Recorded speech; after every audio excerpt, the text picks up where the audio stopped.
Do people actually wonder where some of these myths that we've come to know growing up are true? Like step on a crack, break your mother's back. Or when someone crosses your leg, something bad is going to happen. Or if someone walks over you, it means you're a corpse. Blah, blah, blah, blah, stuff like that. Has anyone tested it out?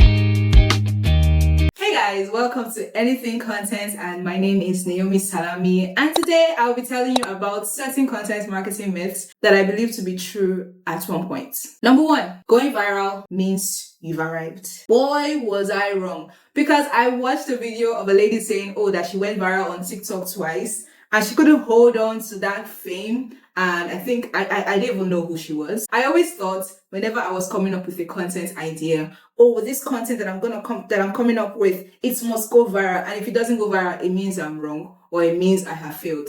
Nah, that is so wrong. That is so not true. Yes, I know it feels good to create a trend or go viral, especially for the right reasons.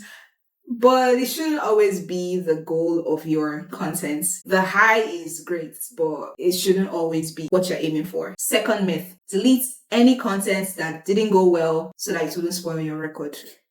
This might be a dicey place, especially when it comes to social media. You put a content out on Instagram, on Facebook, or on TikTok, and instead of getting, maybe you're getting 1,000 views, 2,000 views, 10K views, and for that content, you only got 10 views. And it's looking so out of place because those platforms don't hide your views. When outsiders come, they're going to see it. Don't delete it. Do not delete it. Because even if you have 10 people that watch that content or read that content, it was still of value to those 10 people. Also, when someone goes to your profile to check who you are on social media, whenever they are scrolling, I know a lot of people, when we're trying to stalk some people's profile, we go through their content, go through their every reel. If you're like me, I've once gone through someone's content the person had 100 posts on her page, and I went through every single one. And I found everyone interesting. Anybody that finds your page interesting is your target audience. Don't delete any content. Do not delete any content. Leave them there. Just leave them there. Eventually, they might actually do well. There's a lot of songs that came out when they are going viral on TikTok. Old songs. You'll be hearing 2012, 2013 songs that are suddenly going viral. Just leave them there. Eventually, you're going to get noticed for your consistency. Third myth, long form contents are much better than short form content. If you remember, I said that we've got a very short attention span.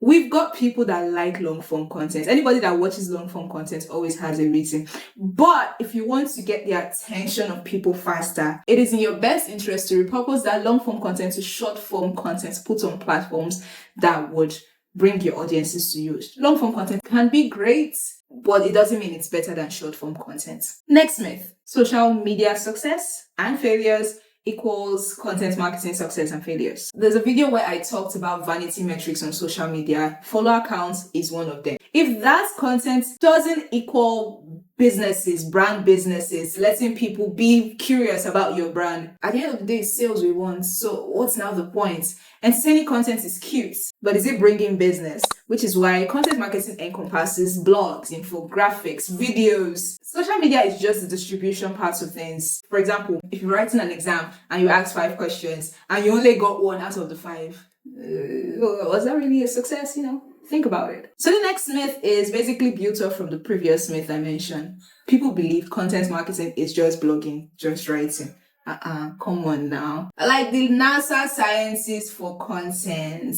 We have to test out everything that works. We have to make designs. We have to come up with ideas for infographics, carousels, come up with ideas for videos, come up with ideas for blogs, email newsletters. It's a whole lot. This content marketing of everything is not a one-person job. It takes a whole village to run this thing. Except if you're like a small brand, you're just starting out and times are tough, the economy is so hard right now and you just want to manage things on your own. But if you're able to get some profit on the side, probably just get someone to help you so that it makes things easier. Which brings me to my next myth. Not every post should sell something. I know I said sales is the purpose. I get it. But let me give you an example. If you were walking on the street and someone came to meet you, "Madam, come and buy this thing from me." And it's like they were holding you, "Come and buy something from me." And everybody's all around you. Especially if you're in Nigeria and you've been to all these big markets like Alaba International Markets or Yanapaja or Egbeda, everybody's holding you. If you're not even there, if you're not even interested in buying the thing itself, you're going to be so annoyed so annoyed because basically they're holding your space. That is how it is when it comes to content. You're trying to sell your stuff, but you're trying to sell it without outrightly being in their face. So this is where content pillars come to play. I divide my content into different content pillars. I've got educational, I've got engaging, I've got inspirational, which has behind the scenes videos, testimonials and stuff like that. Then we've got the salesy part of things, the adverts, the ones that you're going to use to run ads. This is a way of connecting with your audience, nurturing that relationship with them. Just a way of saying, I want you to buy from me, but at the same time, I want to be your friend. I'm not all about what's in your wallet, even though we kind of are. I care about your well-being. This is a way of appealing to them emotionally.